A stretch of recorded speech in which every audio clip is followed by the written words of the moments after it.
everyone. Welcome back to another episode of Safe Haven, the Unsolved Murder of Judith Petty. And I'm joined with Justin and Jen tonight. Justin was able to make it on for this episode, so we're happy to have him back.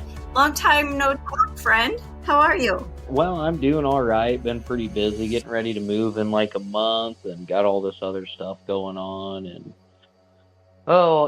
just life, kids, all that good stuff. Yep. And I'm actually on my phone, so I apologize about my audio if it's not up to par this episode. But happy to be back and in the conversation. Obviously, I've been keeping up with everything and know the ins and outs of what's going on, and I'm extremely happy to.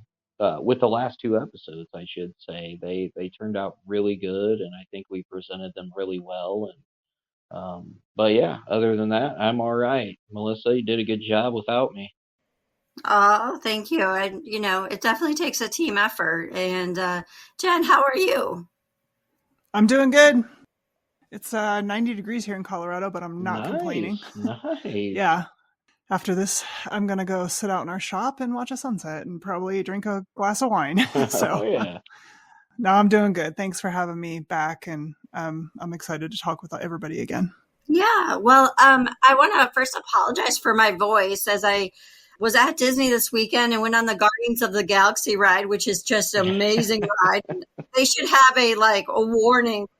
You go on the ride, you're going to lose your voice. So thank you for ahead of time, everyone, for your understanding of my voice. But we are joined tonight with our special and lovely family, the Petty family. So we have Mr. and Mrs. Petty on tonight. And hi, Mom and Dad. How are you? Hello. We're doing fine. Good. It's so great to see you and to talk to you again. And so we wanted to get back on this episode and just kind of talk about our last trip there in Parkersburg and all the things that has happened really over the last month and a half. So we wanted the listeners to be able to hear from you and hear about all the different things that have happened and get your thoughts and feelings on things. And so the first question I want to ask you, because we're always worried about the both of you, is how have you both been feeling since we left there? Could be better. Could be worse. It's been hard to take in all that you told us, but I need to find out. So I know it wasn't going to be easy. And that's kind of the first thing I want to go into. But for physically, are you both feeling okay? Yeah, we're both doing pretty good.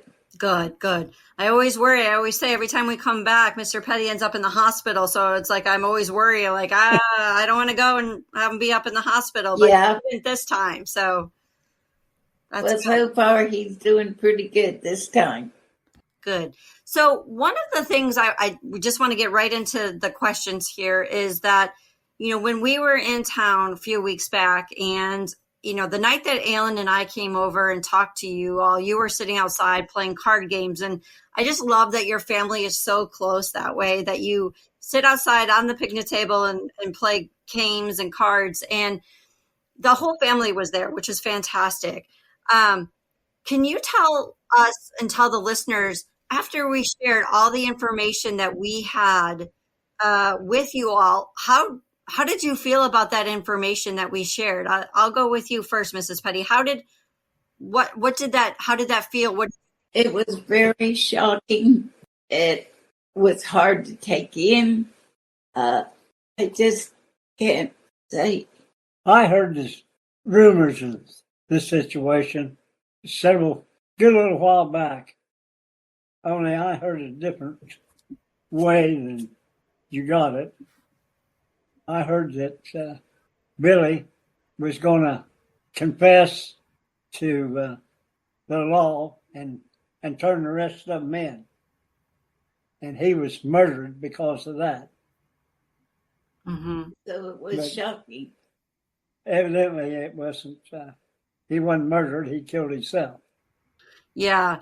And that was one of the things I think we can kind of help. We have seen the case file for Billy. And so based on everything we have, we're pretty confident in that he, killed himself But the question is, what triggered that at that point in his life that he felt that was his way out or what he needed to do.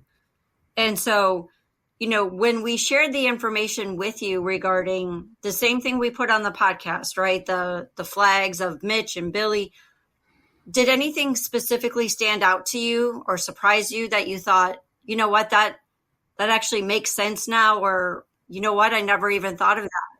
Yeah. Yes, it did. What did you think? What was it? I didn't think it was all neighborhood people involved. Of course, you knew who I thought was, same as everybody else did, I think, the one that picked her up. Right. Which that's not true. What, Mr. Petty, what was it when you said you heard rumors about Billy was going to confess to the law and turn everybody in? What was it that he was going to confess to? Being with him when she was killed. Gotcha. Okay. I just want to clarify that. Okay.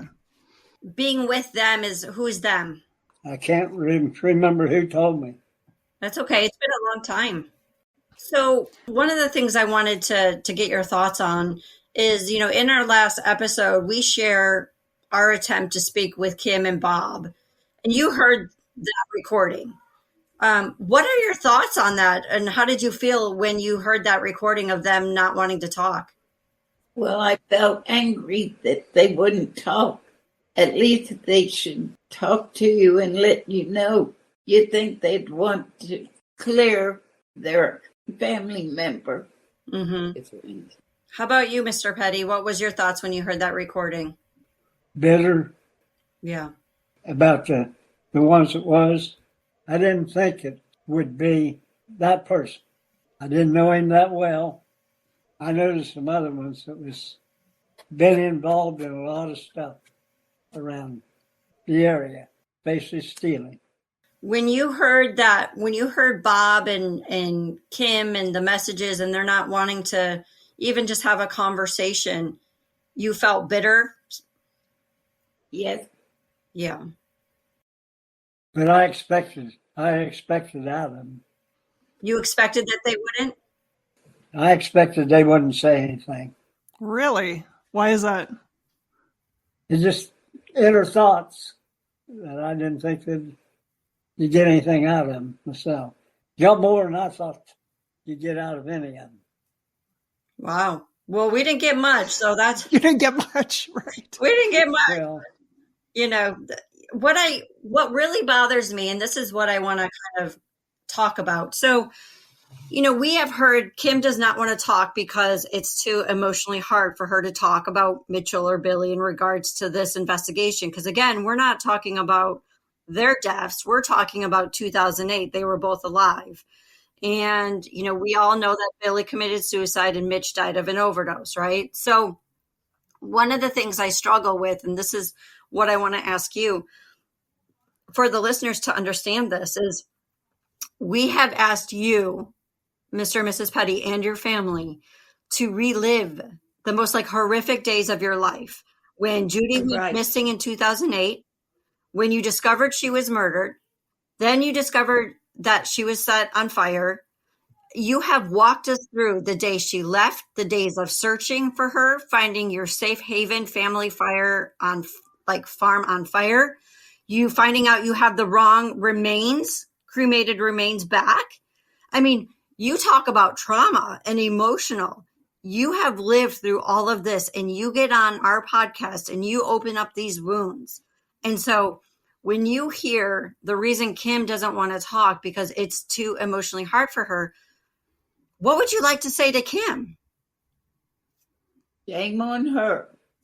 I would have thought she would have cared enough about my daughter, and I would think she'd want to clear her son or her brother, whoever it was. But it was what you told us was so horrific. Somebody would do that to another person. It's hard to believe. Right. And I think that that's what our listeners need to understand and hear, Mrs. Petty. And that's why we wanted to talk to you, is because everything that we have asked you to talk to us about and walk us through is traumatic, and the loss of your daughter, and your daughter was murdered.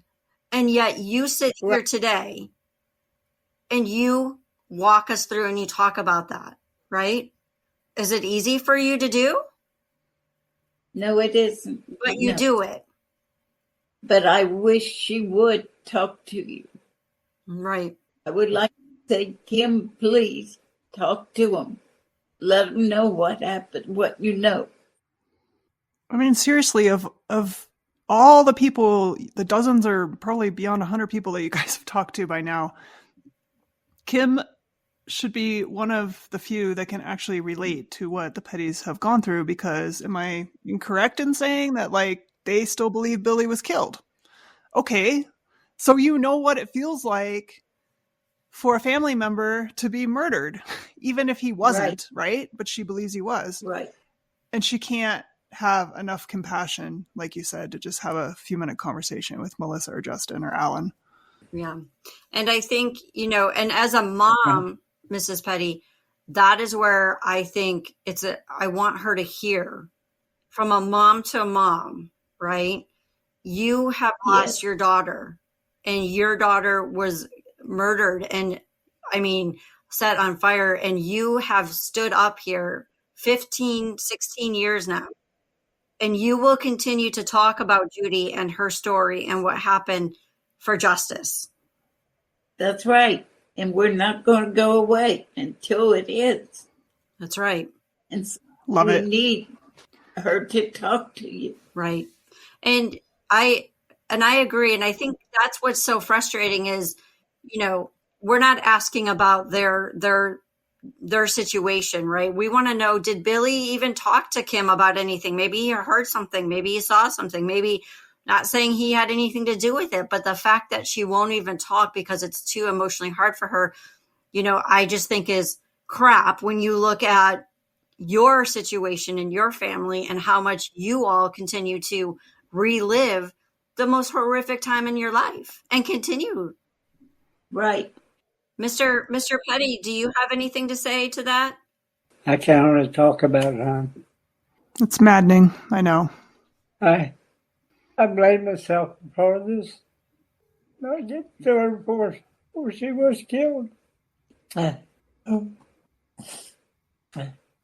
yet, Mr. Petty, you continue to fight as well and talk about all of your efforts and all the things you've done and trying and driving around trying to find your daughter. And that's not anything easy to talk about or relive, right? No. Hard to do. So everyone needs to understand and listen to, we want you to hear from Mr. and Mrs. Petty, and you can hear it in their voices, and they still show up. And they're still ready. The bottom line is the rights straight up just pulled a stupid excuse as to not to talk about anything. And the fact of the matter is, if even if they believe that their family member is killed, whatever, that's understandable. I get that. You would want justice too.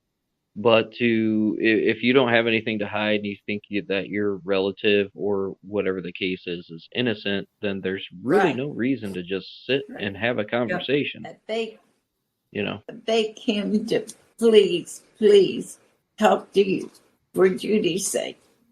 Thank you. And I hope she does. And, since we left there, Kelly and Wanda and everyone has really, it seems like, been energized and been creating more yard signs and banners. And so how are you feeling at this point? There's others probably can say more if they will. Mm-hmm. Yeah, I definitely feel, we definitely feel that like more than one person knows or suspects what happened to Judy, right? And so you kind of already said this, Mrs. Petty, but if they're listening, what's your message to them? Please tell what you know. Yeah, and to be clear, if anybody in that family does have knowledge of if Billy was involved, that doesn't reflect on them. I mean, we're all separate human beings, no matter how we're brought up or who our family members are. Like, if he's involved, he made that choice. It's not a reflection on anybody else in his family. No one's going to be charged if they do have some information and they didn't come forward. Like, the statute of limitations has passed on that. But I guarantee if someone does have this information, like, it's going to be cathartic for them to tell it to you guys and get it off their chest. Because even if they obviously weren't directly involved, like, they've been carrying another type of burden around for all these years. So do right by this family and by Judy, and just come forward with what you know. I just beg them to please, Kim, please talk to the team so we know the truth of what happened. And that could, help us regardless, right? So if this family really doesn't want to talk, they're not feeling like talking, and this excuse of being too sick and all of this other kind of stuff that they are throwing at us, they could definitely just have information that says we got to move on. And the fact that she's not willing is the frustrating part.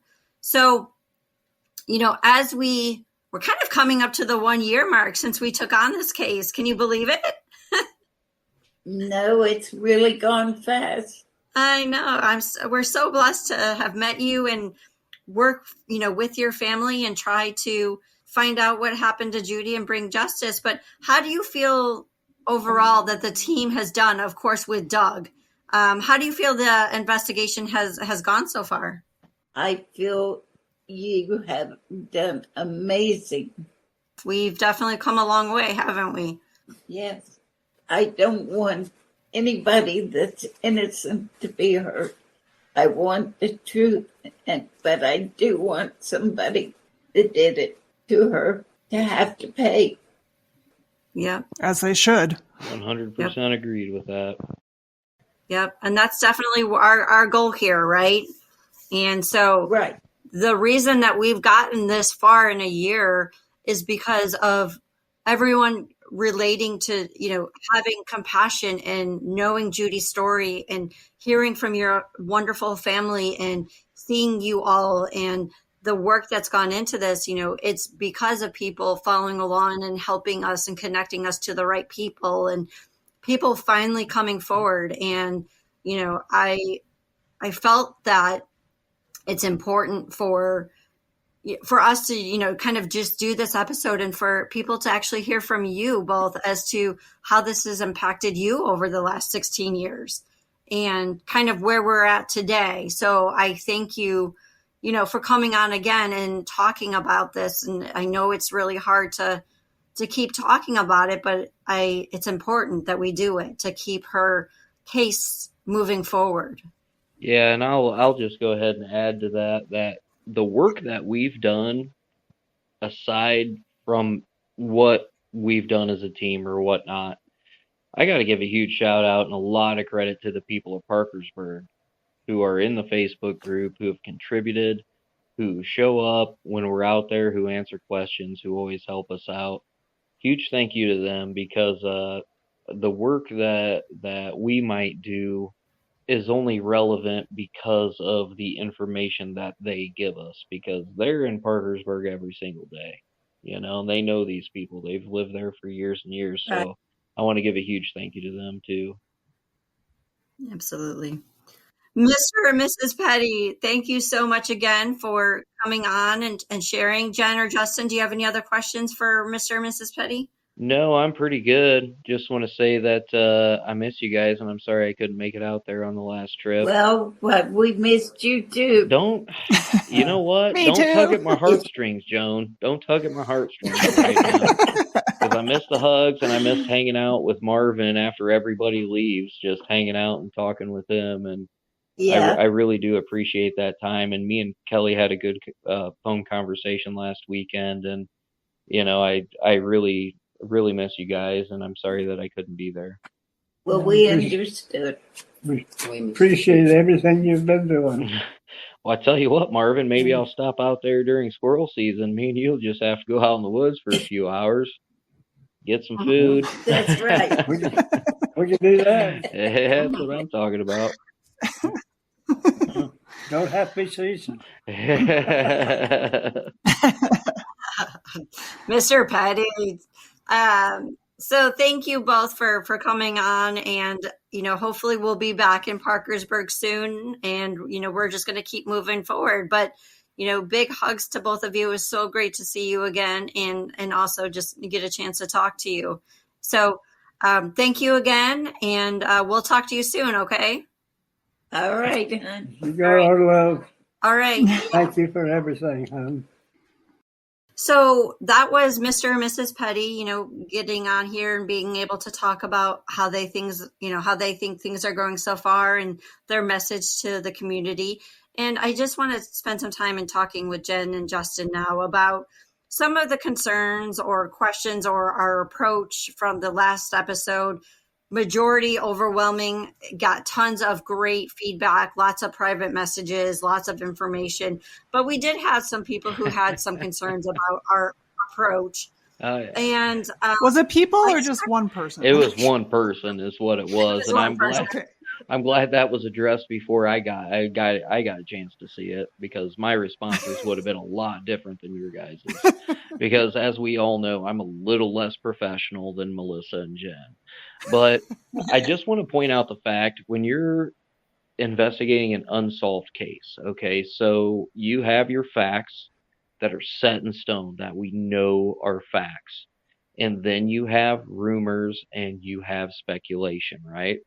So the way that I go into this, and I know Jen is familiar with the kind of method that I go with. When you go into this, let's say you talk to 50 people, all right, and 49 of them tell you one thing, and you have one person that tells you something else and then starts attacking you. That right there is a red flag, 110%. It's like, are you going to believe those 49 people who told you all the same thing? Or are you going to believe that one person who tells you the exact opposite and then gets defensive about it? It's not even, academic. It's just common sense logic at that point. It's like, you have to go with what you hear the most of, whether it is rumor or speculation, and you have to set that aside, obviously. We all know that. But that was a situation that we ran into. I know, me and Jen, we have our little, group chat, and we had all talked about this and stuff, and I couldn't believe it. I couldn't believe what I was reading. I don't know. There's I don't know. always a How do you few, guys though. feel about that? I'm not surprised by it, because it happens in every single It case does. where someone just wants to lash out and they really have no They have no experience in this. basis. And Yeah, well, the other thing is, like, I mean, me and George say this all the time. We probably put out, when a case is ongoing and we're investigating it, like, we put out maybe like 30% of the information we've been told. And so absolutely. Yeah. the public has no idea about what the other 70% is that Yeah. we've learned behind the scenes. And it's like, keep that in mind, people. Yeah. And you guys don't, our team would never just throw out something that's been told to us as a rumor by like one person and try to Absolutely. state it as fact. Not at all. Yes. I mean, we listen to rumors because a lot of times there can be some truth in rumors. Mm-hmm. But I know that, our teams, again, our methodology is like you take the rumor and then try to either substantiate it or parts of it or whatever, or refute it or be able to throw it out, Yeah. And so you're not out just throwing rumors out there. Exactly. Like, all information comes into us, and like Melissa said on one of the past episodes that I wasn't on, she's like, we vet these people Yeah. pretty hard before we take it seriously.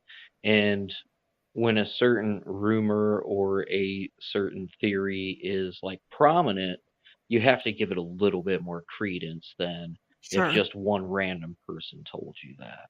Exactly. Yeah. And So Melissa? I know that. So I know that I kind of took the brunt of it in the sense of my response to Kansas and saying, yeah, I think you know more, and my kind of aggressiveness or when I get pissed off. But here's the thing with that is I, attempted to reach Bob and Kim multiple times before showing up on their doorstep. So I left messages both for Bob and Kim over a month ago. I've Facebooked them. Bob doesn't, but Kim does. I've also reached out to family and friends who are familiar with Bob and Kim to get a hold of Bob and Kim. So this wasn't as you know a thing we did for the podcast ratings or for dramatic journalism or whatever it's called. Like, I had given them multiple opportunities just to kind of have a conversation. And that is really why we showed up that day, is because based on this particular family and things that we know, again, we were with Doug, who is the lead detective on this case. It didn't make sense to call and try to bring them in. We did not feel that was going to work. So it was, let's go knock on their door and see if that would put them less on the defense, because this family, they're not new to law enforcement. They're not new to having, things go on with the legal system. So we felt as a team, calling them in for an interview or to talk to us, they would hang up the phone. Yeah. I will say this on a side note, Melissa, I am so proud of you for finally getting mad. Because, and I'm pretty sure I even told you that in the messages. I was like, I am so proud of you for finally getting to that point where you've just had enough. Because I mean, unfortunately, like I stated before, I obviously am very invested in what I do, and I've been doing this for a long time and everything like that. And my patience is way thinner than Melissa's is. She is way nicer than I am about certain things. So I'm happy that you finally got mad. But with that being said, people have to understand, man, Billy's been on our radar since day one. Literally day one. But we couldn't corroborate any information that was given to us. Like, we had heard it from maybe one or two people at the beginning about, the fact that he had a crush on Judy and he did this and he did that. And everybody in town is like, oh, he was crazy, but he was still kind of smart and he was there.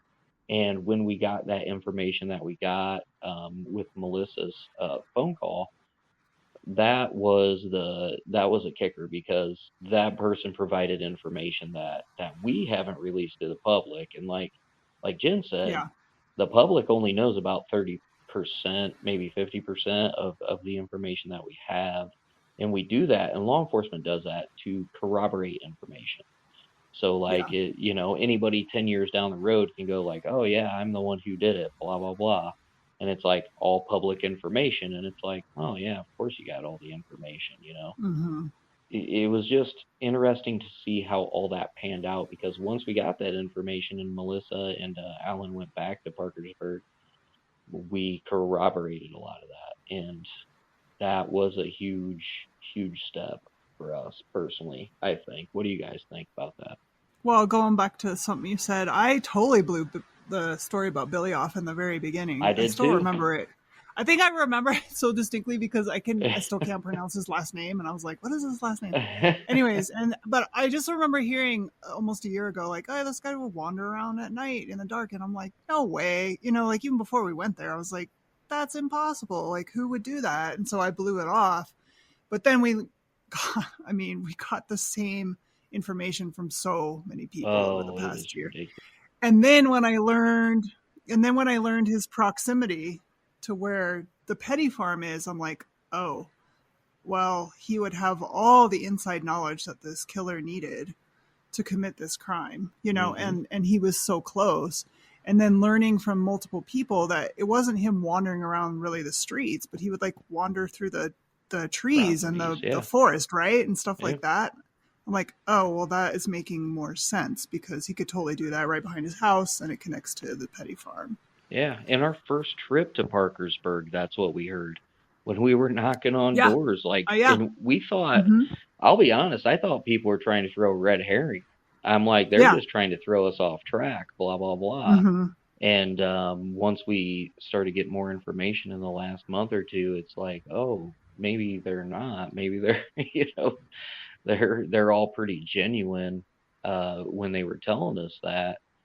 It's weird, because I strongly feel that it's tribal knowledge, so to speak. So like the small community knows, but nobody really says much, Mm-hmm. I don't know. That's kind of where I was at with it.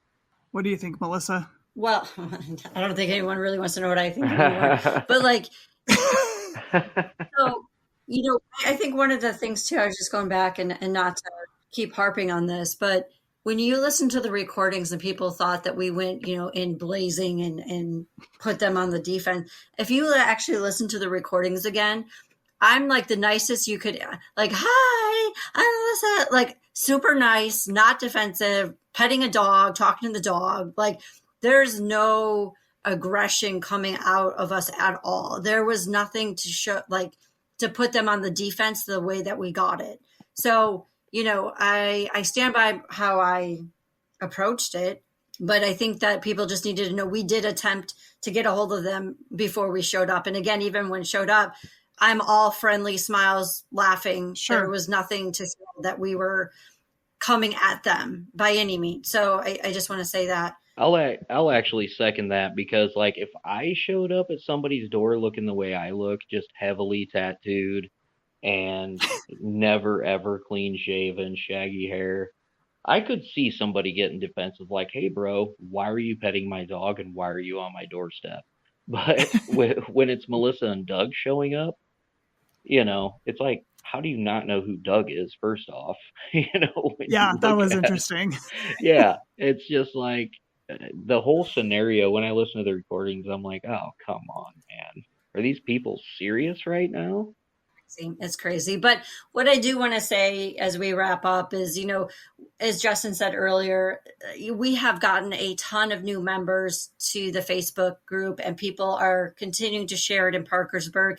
Everybody that we have met, minus, this particular family, has been amazing and grateful and helpful and connecting us with people, helping us with boots on the ground, doing stuff since we don't live there.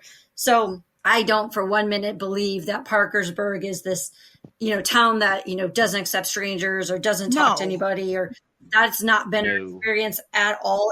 And we're also with Doug, who lives in Parkersburg, and everybody knows Doug. I mean, we were walking the street back from lunch and we're waiting to cross the road, and these guys in the truck are like, "Get back to work, Strum." And, ways up, actually apologize. I keep saying his last name wrong. It's not like I haven't talked to the guy so much. I keep saying his last name is Strum, and it's not. No, I think it's Sturm. it's right? Sturm. Sturm. Yeah. I know. So, Doug, my apologies. There goes my BF. He's not a guy that gets easily offended. So No, no, he's not. No, and to continue your point there, so I got an email last weekend. I can't remember if I told you guys this. Anyways, I got an email from the Parkersburg Library, from the librarian, because George gave that presentation in February when we were in town before you guys did the fundraiser and the meet and greet and everything.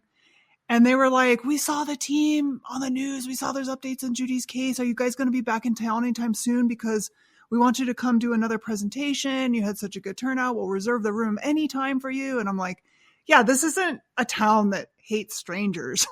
Yeah. So that was a stupid claim of whoever said that in the Facebook group. Like, we're outside. Town is. No, sorry to interrupt, Jen. I agree. Fine. It's like when we showed up to a bar.